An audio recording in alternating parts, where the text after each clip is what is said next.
Welcome to Low Key PD. In this tutorial, I'm going to show you how I solved a problem I ran into using Gemini to turn tests into multiple choice tests. So one of the problems I was having converting regular tests into multiple choice question tests was when there was a question that had a graph in it, there really wasn't a good way to get it to use the graph so that it would insert that into the test.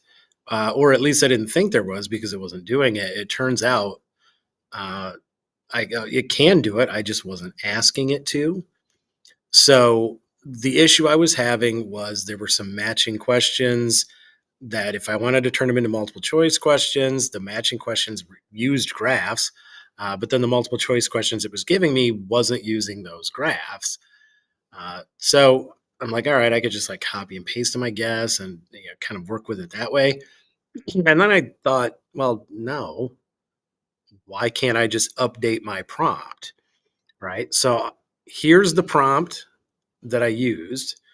Right. I'm going to turn this loose and then I'll sort of explain uh, what is different about this. I'm going to change this to pro because it's math and I want it to handle that correctly. And I'm going to turn it loose.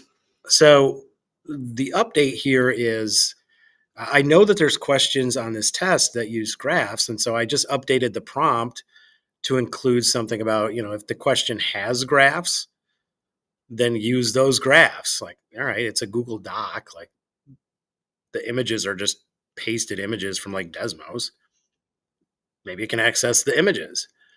Um, so I added that to the prompt, uh, just thinking, well, give it a shot. Maybe it'll work. Um, and then it did work. What happens is it doesn't use the images directly from the source, but it analyzes those images. It understands what that graph is, and then, excuse me, it just recreates it using whatever coding and it needs to in order to insert it into the PDF.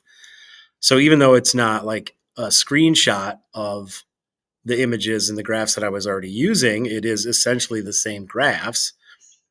So it's the same functions. It's formatted a bit differently. It looks way more math PDF-y than Desmos does, but it worked. So now, if you've got a test where there's some graphing in there or graphs in there, you can just tweak the prompt, and it turned that into a multiple choice question for me as well. It looks like this is about ready to finish up. So once that finishes, I'll open it. You can see what I mean. So this is going to help me quite a bit. I mean, I write test questions all the time where there's a graph in there.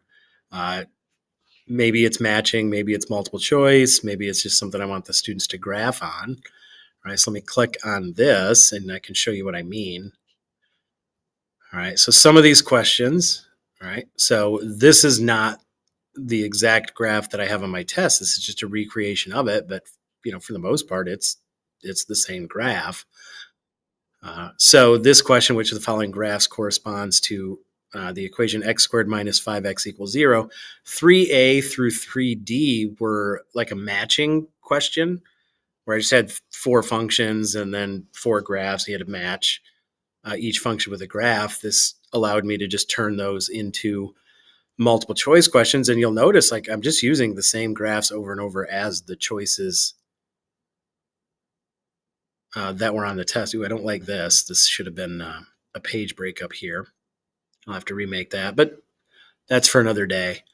But I just thought that was a really clever way to change that test and get what I wanted. It wasn't a shortcoming with Gemini. It just wasn't a great prompt provided by me. And once I realized that and updated it, I got what I wanted.